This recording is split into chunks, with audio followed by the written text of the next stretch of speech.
Snow came sideways, sharp as a thrown blade, finding every crack in the boards and every gap between scarf and skin. Josephine Carter had been chopping kindling when she saw the shape on the far edge of the drift dark against white, twitching like something half dead and refusing to lie still.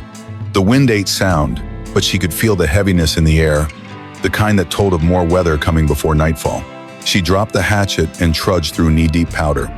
The figure resolved into a man, sprawled on his side, hair and lashes iced over. Blood, near black in the cold, spread through the snow at his shoulder. His coat was strange cut-fringed hide, beadwork dulled by frost. She'd seen enough winters to know that without help, he'd be still before sundown. Her breath rasped in her scarf.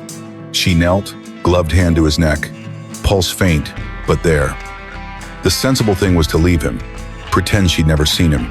This was the Wyoming Territory, and saving the wrong man could get you buried fast. But something in the slack line of his mouth, the way his fingers still gripped at nothing, hooked deep inside her. The drag back to her cabin was slow work. Snow clung to his leggings, his boots were soaked through. Inside, the fire sulked low, but it was heat enough to strip off his frozen coat. The wound was a crease along the collarbone, the bullet gone, but the flesh torn ragged. She heated water, tore strips from an old flannel. He stirred when she cleaned it, dark eyes opening a slit, fixing on her like she might finish the job someone else had started. She said nothing, and neither did he.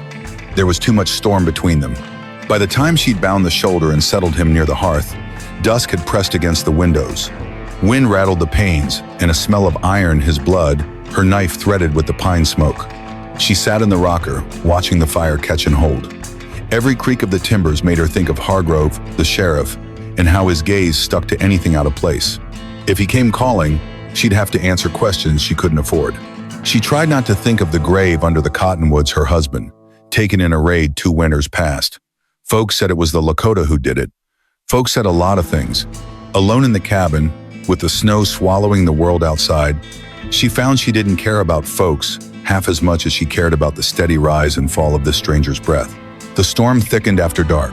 She lit the lamp, trimmed it low, and fed the fire slow, careful not to burn through her woodpile too quick. He shifted in his sleep, murmuring words she couldn't understand. She leaned forward, the flicker painting his face in bronze and shadow. Strong lines, high cheekbones, the kind of jaw that spoke of stubbornness. She wondered what had brought him here, bleeding into her snow, and whether that trouble would follow. Outside, the wind carried a sound she almost took for wolves. Or maybe it was just the timbers groaning under the cold. Either way, she knew the West didn't give you rescues without asking something back. She pulled her shawl tighter, eyes on the door, and waited for the knock she hoped wouldn't come. At first light, she found the snow pressed flat beneath the window, the way it gets when a man stands still too long. The night had left no tracks she could follow, only that packed oval and the thin whisk of a coat hem along the sill. The hair on her arms rose of its own accord. She laid a hand to the glass and felt the bite still in it, the cold clinging like a second skin. Whoever had stood there had done their looking in silence. Inside, the fire was a grudging thing, reddened down to coals and temper. The man by the hearth slept with his good hand flung open, palm scarred in a crosshatch that looked like work, not war. His bandage held a dull brown where blood had soaked through and dried at the edge, and his breath rose and fell shallow but steady. She had given him her second blanket in the night. She pretended it meant nothing. She set the kettle on and opened the door just enough to pull in a drift of clean snow for water. The air out there had the metallic taste that comes after a hard blow, the kind of cold that rings the world like iron. Wind worried at the corner of the cabin and moved away like a cat. She checked his rifle. It lay where she'd tucked it under the bed, oiled leather wrap stiff with frost. The stock carried a notch pattern she didn't understand. The scent of gun oil and old powder lifted when she unwrapped it, and that smell ran her back 2 winters to a different room and a different set of hands. Her husband wiping his Spencer with quiet care, saying how good steel was like a prayer. It didn't stop trouble, but it steadied a man for what was coming. She shook the memory off like snow from a coat and worked the lever, careful not to clack it. Empty. The man had come to her with a wound and an empty gun. That meant someone else had done the shooting and had kept their own bullets. When the kettle sang soft, he woke and tried to sit. Pain turned his face to stone and set a sheen across his brow. He didn't make a sound. Pride is a kind of muzzle. "Easy," she said, voice low. You pull that shoulder, you open it again. His eyes were the color of creek water under cloud. He held her gaze a long beat as if measuring what sort of woman would bind a stranger and hide his gun. He said something in his own tongue, a name maybe or a prayer. The syllables had the shape of hooves crossing a frozen river, careful and sure, one after the other. She poured hot water into a cup and he steadied it with his unhurt hand. Steam drifted between them. The cabin smelled of pine smoke, damp wool, and the raw salt of wound. The lamplight had gone pale with day, the window's frost lace giving way to a dull white world. "Josephine," she said, "because names sometimes keep you honest. This is my place." He watched the door while he drank, as if the wood had ears. He lifted his chin toward the window and, with 2 fingers, drew a small line in the air straight down, then across. A man standing. A man waiting. She nodded slow. They both knew. She changed the bandage. When her fingers brushed the edge of the wound, his jaw tightened but he didn't move. The skin was hot to the touch, the torn edges angry. She packed it with the last of the boiled mash Edith had left her months back and bound it with fresh cloth torn from the lining of a coat that no longer fit any life she wanted. He watched her work with a steadiness that felt like respect, or maybe it was the stillness pain gives you when the only choice is to outlast it. He said another word, softer. He tapped his chest with the open hand, then drew a zigzag in the air. Storm, thunder. A guess came to her like a flame catching a wick. "Wicasa," she tried, cautious. "Red? Thunder?" He blinked, slow. The corner of his mouth lifted, a breath that might have been a laugh if the room had been kinder. He tapped his chest again, once. She had the shape of it. A name, stowed between them like a live coal. Hoofbeats carried thin from far off, the kind of sound snow swallows and yet can't quite keep. She moved to the window and watched the cottonwood stand black against white. No riders showed in the flats. Sound in winter plays tricks. Still, the hair on her neck wouldn't settle. "Sheriff sometimes rides a morning loop," she said, half to him, half to the boards. "He sees what ain't his business and makes it his." He set the cup down with care and reached for his coat. She put a hand out. He stayed. The muscle in his cheek flexed once, twice, and quieted. She fetched him a strip of jerky and tore it small so he wouldn't have to lift his arm. He ate like a man who had learned there was a cost to gulping. Work waits for fear, but fear doesn't do the same courtesy. She split more kindling, kept the stove fed, mended a rip in her glove that had opened under the hatchet handle. He watched the work like a man held to earth by the sight of ordinary things. When the light turned gray-yellow, she showed him the wash basin. He washed, clumsy with his left hand, and she looked away because a body earns its privacy, same as a soul. By midday, the sky had cleared up high, but the world near the ground kept its bruise. Drifts lay in hard shoulders, cut by the wind. She stepped out to bring in the milk from the shed, a short walk, but longer with every crunch down and grunt back up. Her breath smoked. The sound of it seemed loud, too loud, in the quiet. Halfway to the door, she stopped. Beyond the split-rail fence, maybe 50 paces out, a lump of dark against the white was not a rock and not a stump. It was a crow, picked clean to spine and feather, stuck upright in the snow by its own ribs. The old ways had signs. She didn't know whose sign this was, only that it said, "I was here," and I looked. She took it down and laid it under the cottonwood roots beside the grave that had started this lonely life. She didn't say a prayer. The wind made its own. When she came back in, he was sitting straighter. He'd pulled his coat over his shoulders and had one knee raised to brace his arm. He watched her face before he watched her hands. She set the milk on the table and put the rifle on the bed, nearer to him but not in it. Trust is a narrow bridge with a high drop. "Your people," she said, choosing her words like stones in a fast creek. "Do they know you're living?" He looked at the door. He pressed 2 fingers to the bandage, then to the floorboards, then drew a slow circle in the air, out, wider, far. It was a plain answer. Not here, not yet, maybe not close at all.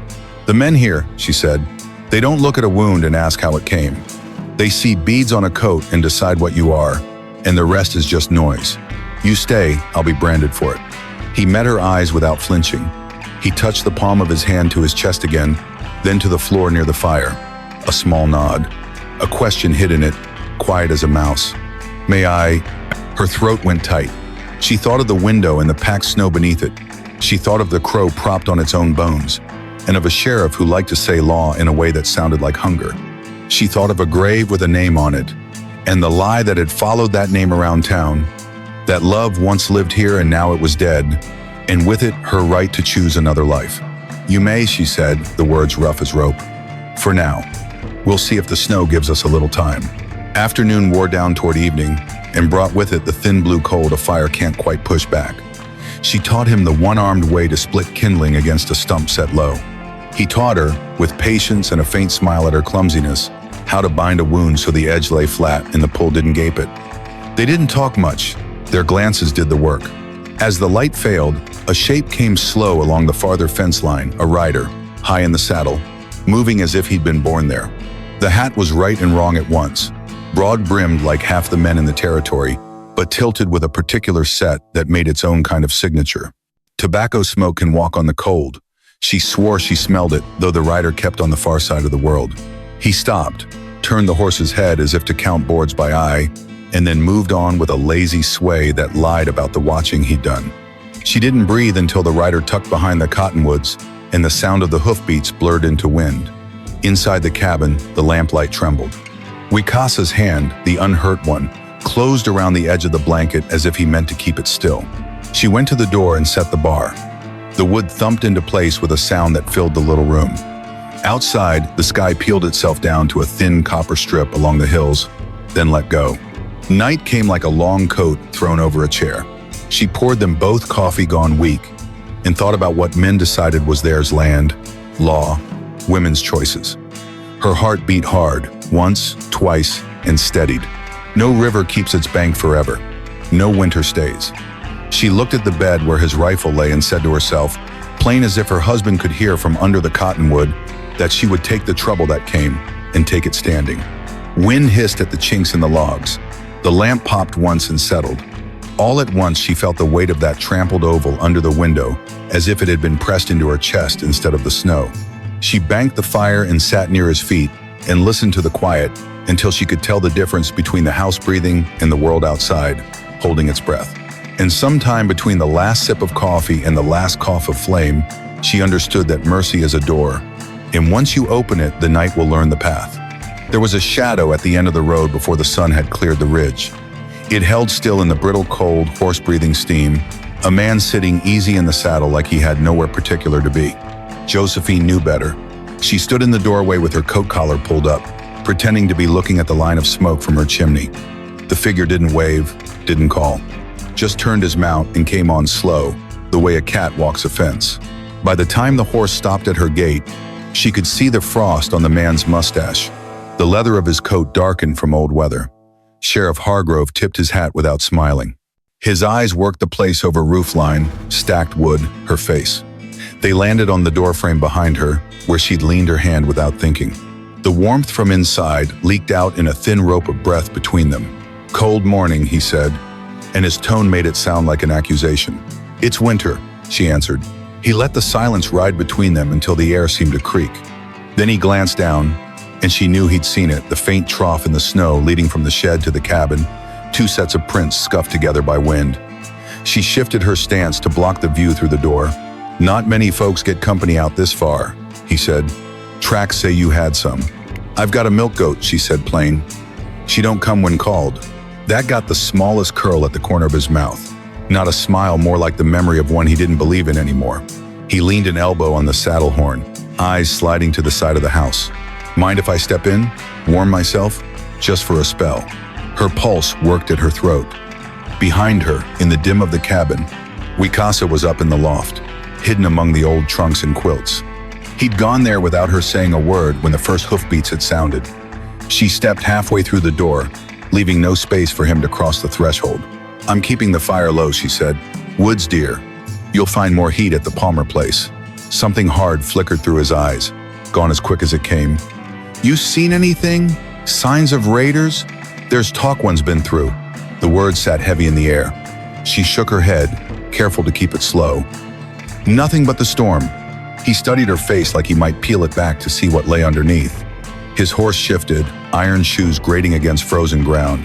At last he tipped his hat again, though the gesture felt more like marking her for later. "You stay watchful," he said. "A woman alone's a target in these parts."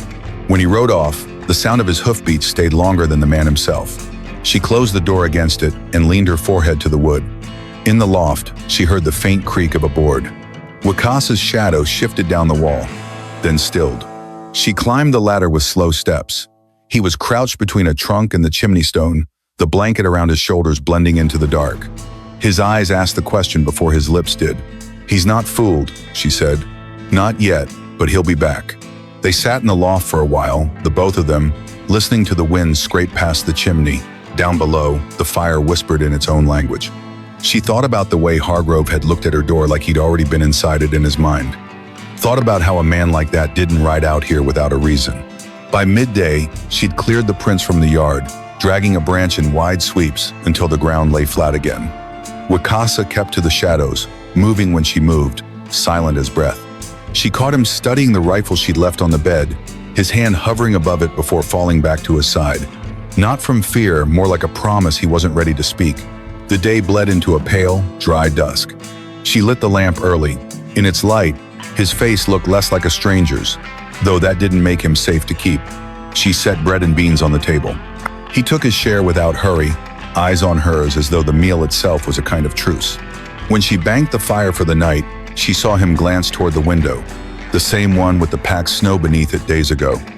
The sight nodded something deep in her. Whoever had stood there might stand there again, and next time they might knock. She slid the bar into place and let the weight of it settle in her bones. The wind shifted, bringing the scent of wood smoke from somewhere beyond her own chimney. And she knew that in this country, smells had a way of carrying trouble ahead of it. The wind had gone still in the night, but when Josephine stepped outside at first light, the snow told its own story.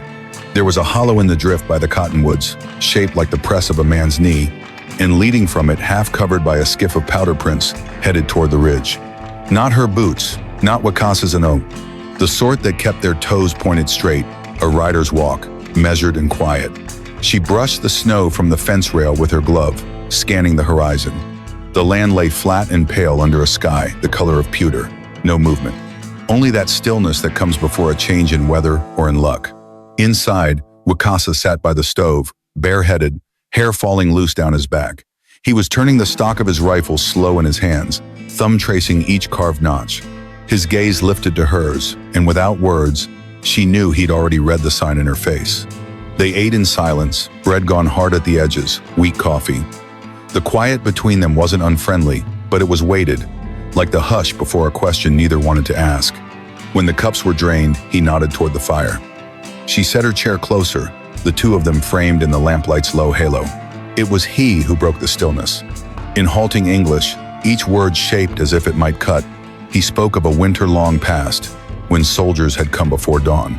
Smoke in the snow, screams swallowed in white. His voice was flat, but his eyes carried the heat of that day. He did not say who he'd lost. He did not have to. Josephine listened with her hands folded in her lap, the heat from the stove pooling around her knees. She thought of her own winter, the one that had left a grave under the cottonwoods and a silence in her bed.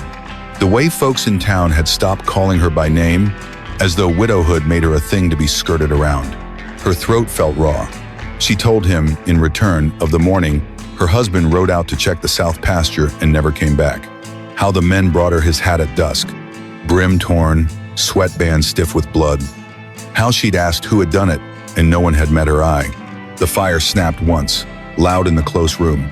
He leaned forward, elbows on his knees, and for a moment she saw in him not a Lakota scout, not a stranger, but another soul left standing after the world had decided someone else should fall.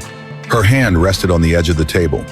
His reached across, calloused fingers brushing hers just enough to feel the warmth and the roughness of skin worn by work.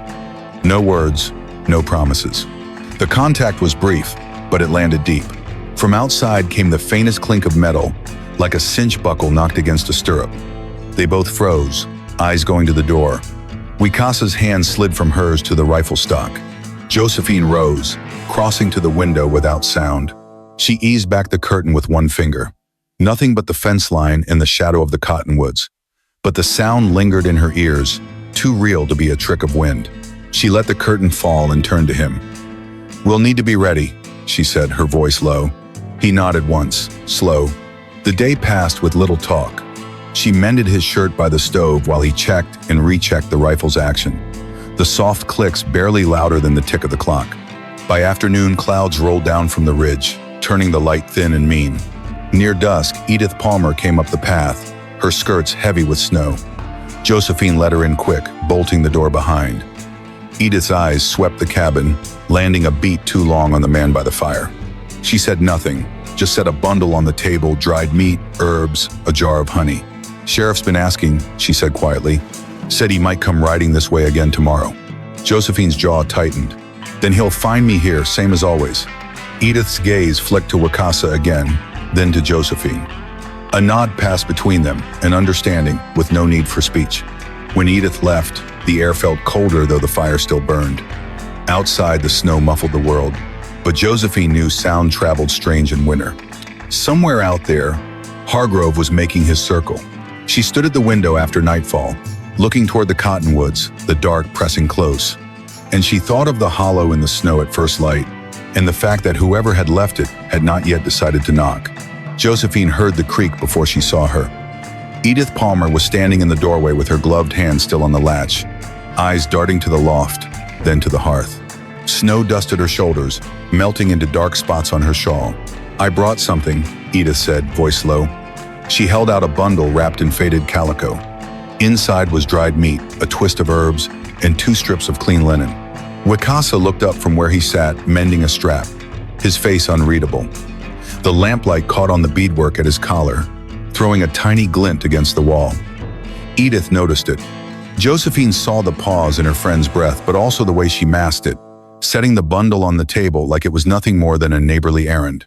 "The sheriff's talking too much," Edith went on. "Says raiders took a steer from Mitchell's place. He's saying he might ride out this way again tomorrow." Josephine's hands stilled over the bundle. "He'll be wasting his time." "Maybe." Edith leaned closer, voice dropping further. "But the man's got a nose for what he wants to find." The words sat between them, heavy as wet wool. Wakasa's eyes moved from one woman to the other, following the tone more than the language. Josephine caught the faint tightening in his jaw and the way his fingers stilled on the leather strap. Edith stayed only long enough to drink a half cup of coffee, her eyes never fully leaving the shadows of the loft. When she rose to go, she rested a hand on Josephine's arm, gentle, but carrying the weight of warning. After she'd gone, the cabin felt smaller. Josephine unwrapped the linen, folded it neat, and set it with her meager stores. Wakasa worked the strap without looking up. "You trust her?" he asked, the words deliberate, careful in her tongue. "Yes," he gave a small grunt. Not disbelief exactly, but something short of agreement. They spent the rest of the afternoon in a rhythm of quiet tasks. She stripped the beds to wash the sheets in snowmelt. He stacked wood near the stove, moving slow to favor his shoulder. Every now and then, their eyes met brief exchanges, unspoken thoughts. Near dusk, Josephine brought down the small chest from the loft. She set it on the table and opened it, the hinges creaking like old bones. Inside lay her husband's pistol, wrapped in a strip of flour sack. The metal was cold to the touch, the walnut grip worn smooth by years in his hand. She placed it in front of Wakasa. "You might need it," she said. He studied the weapon for a long time before picking it up. His fingers curled around the grip, testing the weight.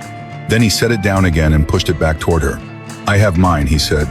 "Keep this, for you." Her throat tightened. She closed the chest without another word. That night, as wind rattled the shutters, Josephine lay awake on her side of the cabin. Across the room, Wakasa sat in the rocker, eyes on the window, rifle propped against his knee.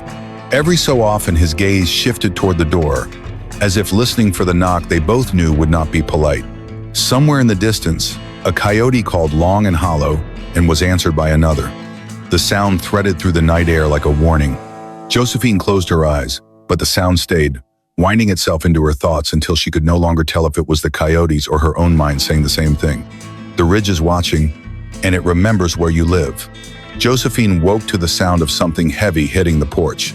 Not the wind, not a branch, something placed there. She pulled her shawl around her shoulders and eased the door open. On the stoop lay a deer, stiff from the cold, its flanks dark where the blood had frozen. No tracks led away from it that she could see, only the churn where it had been dragged. The gift was too clean to be chance, and too close to her door to be kindness without strings. Wakasa came to stand beside her, the steam from his breath mingling with hers in the morning air. His eyes moved over the carcass, then the yard, then the tree line. He didn't speak, but she could read the set of his jaw. This was no neighbor's generosity. They hauled the deer inside the shed. The cold smell of iron clung to their hands. She watched him work the knife one-handed, steady and deliberate. He stripped the hide with practiced care, setting the meat aside. His shoulder wound pulled at him, but he made no sound. "Sheriff," she said finally. He glanced at her, then shook his head. "Maybe." The maybe was worse than yes. By midday, the sky had gone the color of tarnished silver. Josephine boiled the choice cuts, seasoning with the last of the sage Edith had brought. The scent filled the cabin, warm and wrong all at once. Wakasa ate without hurry, but his gaze kept drifting to the window. She remembered another winter, her husband riding back from a hunt, snow in his beard, grinning with a rabbit in hand. The memory bit at her harder than the wind through the chinks. That man was gone, and yet here she was, feeding another, keeping him under her roof in defiance of the same men who had once stood at her husband's grave. Late in the day, a sharp knock rattled the door. 3 times deliberate. Wakasa was in the loft before she'd reached the latch. Sheriff Hargrove stood there, coat collar turned up, hat low. His horse stamped behind him, breath clouding the air. "Afternoon," he said. "Heard tell you might have had a visitor. Thought I'd check." "Visitor?" "Deer," he said, eyes cutting past her shoulder. "Fresh kill, no bullet hole, someone with a bow or a good knife. That sort of skill's scarce, less you know where to look." Josephine kept her hands loose at her sides. "Haven't seen anyone, just keeping my own fire lit." He stepped forward until his boots touched the sill. The smell of tobacco and horse sweat came with him. "Mind if I take a look around?" She barred the way with her body. "You'd freeze the house out. Whatever you're looking for, it's not here." The pause that followed stretched thin. Finally, he touched his hat brim and stepped back. "Keep your eyes open. Sometimes trouble leaves a gift before it takes what it wants." When he rode away, the hoofbeats carried long in the still air, each one a reminder. That night, Wakasa came down from the loft only after the fire had burned low. He set the deer hide near the stove to cure, the smell sharp and wild. Neither of them spoke. The gift, the knock, the warning, they all sat in the room like another presence. Josephine lay in bed later, staring at the dark rafters. Somewhere beyond the cottonwoods, the snow covered whatever tracks had been left, but she knew the ground remembered every footstep. The first hoofbeat came as a shiver through the frozen ground. Josephine felt it in her knees before she heard the sound. Then another. Then more, a slow rhythm at first, like the approach of men who weren't in any hurry to hide. She stood in the doorway with the bar already lifted, the cold spilling in. Wakasa had the horses saddled before she could speak. His bad shoulder was wrapped tight, the rifle lashed across his back. He didn't look at her when he handed her the smaller mount's reins, just nodded toward the gap in the fence. They rode without speaking, the frost-crusted snow cracking under the hooves. Each breath hung in the air and was left behind. The wind was sharp enough to cut thought into short pieces. Past the cottonwoods, the land opened into the long, low sweep of canyon country. The red walls rose on either side, layered stone holding the sun's faint warmth. In that narrow light, dust lifted from the horses' steps and drifted in their wake like smoke from an old fire. She kept glancing over her shoulder. The ridgeline behind them stayed empty, but the air carried that taut stillness that meant eyes were somewhere on their backs. The trail narrowed to where rock pressed close on one side and dropped hard on the other. Hoofbeats echoed off the walls, doubling their number in the ear. The sound blurred, impossible to tell if it was only them or if something else had joined the run. A hawk wheeled high above, its shadow sliding along the canyon face. Josephine's mouth was dry. She tasted dust and the copper edge of fear. Wakasa glanced back once, a flick of the eyes, then pushed his horse harder. She matched his pace. The canyon widened for a stretch where winter grass bent under patches of snow. Hoofprints crossed there, not theirs, fresh, deep. They cut north, then vanished into the rock where the trail bent out of sight. She didn't need to ask if he saw them. His hand had already brushed the butt of his rifle. They climbed toward the high pass. The air thinned, each breath scraping the throat. The horses' nostrils flared white, and the jingle of tack took on a sharper note. At a bend in the trail, the wind brought them the faint smell of wood smoke, distant, but not far enough. She thought of the packed snow under her window that first night, of the unseen watcher who hadn't yet chosen to knock. The sun was dropping toward the canyon lip when they found the narrow cut that would take them west. Beyond it lay a line of darker hills, and Somewhere past them, the river. Wicasa halted, scanning the rim above. The light there was broken a brief flicker, metal catching the sun, then gone. They didn't wait to see more. He urged his horse forward into the cut, the walls pressing so close she could touch both sides. Her heartbeat kept pace with the hoofbeats, each one a count between now and whatever waited behind them. When the cut spilled out into the long stretch of open flat, the air felt different, cleaner, but still carrying the echo of what had followed. She knew it wasn't gone. In the west, things didn't vanish. They stayed in the land, in the tracks, in the silence between breaths, waiting for the moment to step back into view. The pass tightened into a throat of rock, barely wide enough for two horses to ride abreast. Josephine felt the weight of the stone on either side, the cold air trapped in its shadow. Wicasa slowed, his gaze sweeping the rim above. She knew that look, a man reading the land for trouble. The first shot cracked the air like a dry branch breaking, echo ricocheting from wall to wall. Stone splinters stung her cheek. Wicasa wheeled his horse toward the sound, rifle already in hand. Another shot followed, closer, the smell of powder drifting down like smoke from a hidden fire. They drove forward. The trail twisted, then opened into a narrow shelf carved into the cliffside. 3 riders waited ahead, the sheriff among them, coat flapping open to show the gleam of his colt. His horse sidestepped, restless under the tight rein. "End of the trail," Hargrove called, his voice carrying in the cold air. Wicasa said nothing. His rifle came up slow, steady. The 2 other riders fanned out, boots scraping against stirrups, hands lowering toward their holsters. Josephine's own heart beat hard in her throat. She remembered the deer carcass on her porch, the packed snow beneath her window, all the signs she tried to ignore. This was the hand that had been holding the door shut, finally pushing it open. The first man drew too fast for thought.